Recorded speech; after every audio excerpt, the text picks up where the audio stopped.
Ya Nabi salam alaika, ya Rasul salam alaika, ya Habib salam alaika, salawatullah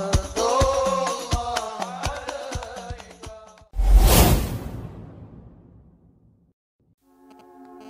Mbah Muqayyim adalah pendiri Pondok Pesantren Buntet Cirebon. Ulama yang sangat peduli terhadap lingkungannya, ia merupakan mufti Keraton Kanoman, berdakwah di kalangan Keraton Cirebon, mendirikan pesantren sebagai pusat penyebaran agama Islam dan basis perlawanan terhadap Belanda. Pondok Pesantren Buntet didirikan oleh Mbah Muqayyim pada tahun 1750 Masehi. Pada tahun 1689, Mbah Muqayyim lahir di Serengseng Kerangkeng, Karangampel, Indramayu. Berdasarkan buku silsilah pesantren Buntet, beliau adalah putra Kiai Abdul Hadi yang berdarah Kesultanan Cirebon. Mbah Muqayyim memiliki kedekatan dengan keluarga Keraton Cirebon. Jika melihat silsilahnya, ayah dari Mbah Muqayyim merupakan putra dari pasangan Pangeran Cirebon dan Anjas Moro, putri dari Lebe Mangku Warbita Mangku Negara. Mbah Muqayyim juga sampai tinggal di keraton, hidup bersama orang tuanya dan mendapatkan pendidikan ajaran Islam dan ketatanegaraan yang cukup baik dari guru dan orang tuanya. Tak hanya kedua ilmu tersebut, Mbah Muqayyim juga belajar kedikdayaan, sehingga ia pun juga dikenal dengan kiai yang sakti mandraguna. Pada saat itu Cirebon mengadakan hubungan dengan Banten yang berada di bawah naungan pemerintahan Adipati Anom Amangkurat II, di mana perkembangan ilmu keagamaan yang cukup tinggi. Sebelumnya, Mbah Muqayyim mendatangi sebuah tempat yang pernah disinggahi Syekh Yusuf Al-Makassari, menantu Sultan Ageng Tirtayasa, yang memerintah Banten sebelum masa pemerintahan Amangkurat I. Di tempat-tempat itu ia bertemu dan berdiskusi dengan pengganti atau murid-murid Syekh Yusuf. Beliau menulis beberapa buku tentang fikih, tauhid dan tasawuf yang dikirim pada Sultan Kanoman agar dijadikan buku pegangan bagi para pembesar keraton dan rakyat Cirebon. Tidak disangka jika beliau di kemudian hari diangkat sebagai mufti. Mbah Muqayyim menikah dengan Randu Lawang, putri tunggal Kiai Entol Rujit Nala. Selain itu, dia juga dikenal sakti, tapi rendah hati kepada siapapun. Dia sangat mengedepankan akhlakul karimah. Konon, salah satu karomah beliau yaitu bisa membuat bendungan dengan hanya seutas benang.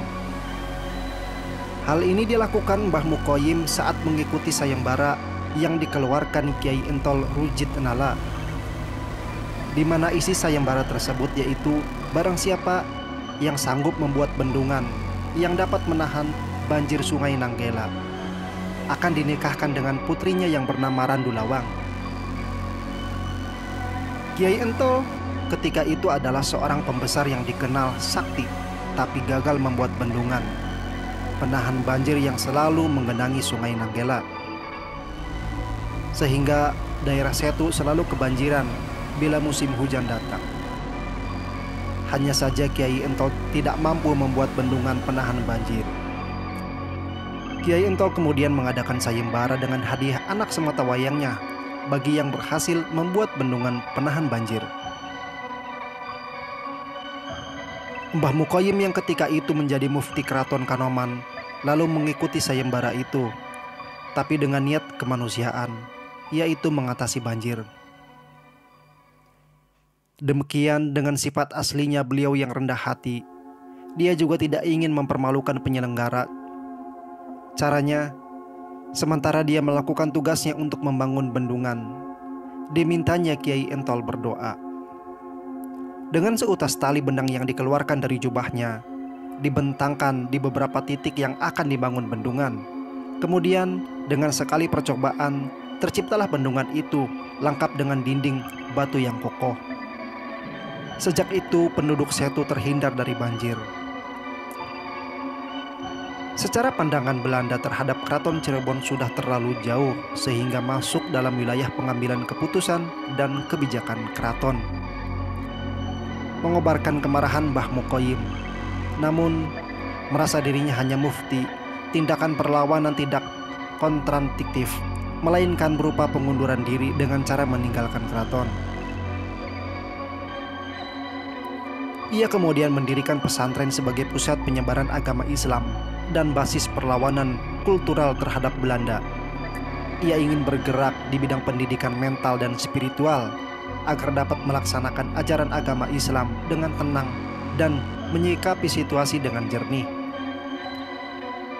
Pendidikan mental akan memberikan motivasi yang kuat bagi para santri untuk tidak tunduk pada penjajah Belanda. Mbah Mukoyim memilih Buntet sebagai lokasi pesantren yang berjarak 12 km arah timur dari pusat keraton. Alasannya karena di situ kepala desa Cirebon atau Wasyarif Hidayatullah pernah mendirikan padepokan.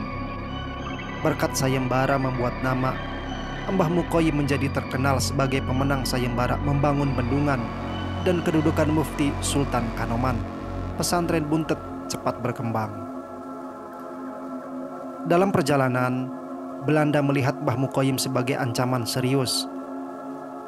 Segera menyerang dan mengosongkan pesantren. Perlawanan sengit dilakukan oleh pihak pesantren. Di sini sangat diuji oleh para santri yang dibekali mental dan komitmen pesantren untuk tidak berkompromi dengan penjajah Belanda. Panji jihad berkibar, aroma surga tercium dan mati syahid pun menjadi tujuan. Banyak korban berjatuhan dari kedua belah pihak. Dalam pertempuran yang terjadi saat itu, Mbah Mukoyim berhasil menyelamatkan diri di daerah Pasawahan Sindang Laut, di mana itu tempat adiknya bermukim.